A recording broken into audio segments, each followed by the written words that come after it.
Mandibulise kuni bathandi bezemidlalo eMzantsi Afrika, ingakumbi kuni balandeli bebhola elikhulu ke laseMzantsi Afrika. Apha ke baphulaphula sawuthetha ngemeko ke kaGustin Sereno kunye ke nemeko ke kaGavin Msimange.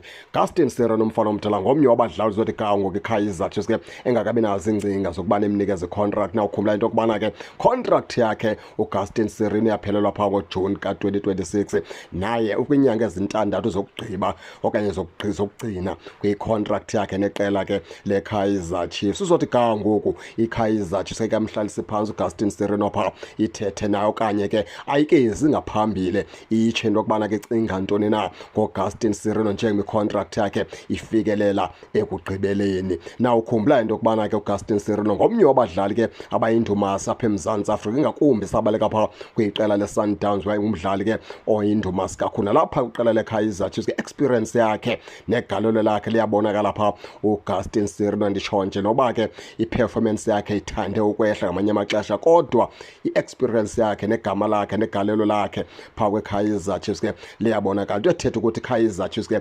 isamdinga phaa uSereno nakwisizini ezayo. Kwawulunga ke iKaizer Chiefs ikhawuleze ke icacise, ngoba uSereno zawumthi hlwi ezinye itim ukuba iKaizer Chiefs ke ayizi ngaphambili kwa eli icacise malunga nekamva likaGustin Sereno. Before kufike uJune ke wonyaka zayo, iKaizer Chiefs mele ke yenthathe isigqibo esirayithi malunga noGustin Sereno, noba ke imnikeze icontract engakanani. Konke ebalulekileyo into yokubana ke iKaizer Chiefs kwisimo ejongene naso thi ga ngoku isamdinga uGustin Sereno, futhi ke isamdinga kakhulu. Naphaya uGavin Msimange ongomnye kwe-centre back zeqela ke leKaizer Chiefs, umfana omdala suka phaa kwi-TS Galaxy, engukapteni wayo wazo umfana omdala wathengwa phaa iqela ke leKaizer Chiefs, lowo ke nguGavin Msimange.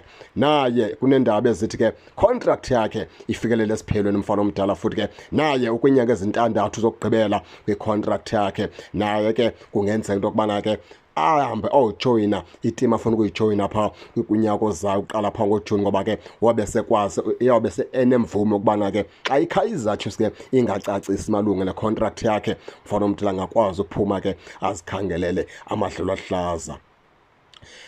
Lo mfana ke kaMsimange abaphulaphula ke ngomnye we-centre back endicinga into yokubana iKaizer Chiefs yamthatha estrongo la mfana, futhi usestrongo nangoku. iKaizer Chiefs ke iyamdinga naye uMsimange. Akunoba lula into yokubana ivume ngomsimange into yokubana ke makaphume ekubeni ine-centre back ezenza amaphutha ezifana phaa noMiguel, ishiye phaa uMiguel ikhulule phaa uMsimange. Into ethetha ukuthi iKaizer Chiefs ke uMsimange isamdinga, kuzonyanzelisa into yokubana ke ithathe isigqibo ngokukhawuleza kokungxama, yenze isigqibo malunga nekamva likaGavin Msimange baphulaphule. Gavin Msimange naye mfana omdala ke contract yakhe iyafikelela esiphelweni kwinyanga ezintandathu zokugqibela ze-contract yakhe. Ndifuna baphulaphule ke ndike ndive nina uba nithini na malunga nale meko, nize ke ningakhohlwa usubscribe kule channel ukuze ningaphoswa zezemidlalo endizanothulela zona kwixa elizayo. Kakuhle babukeli.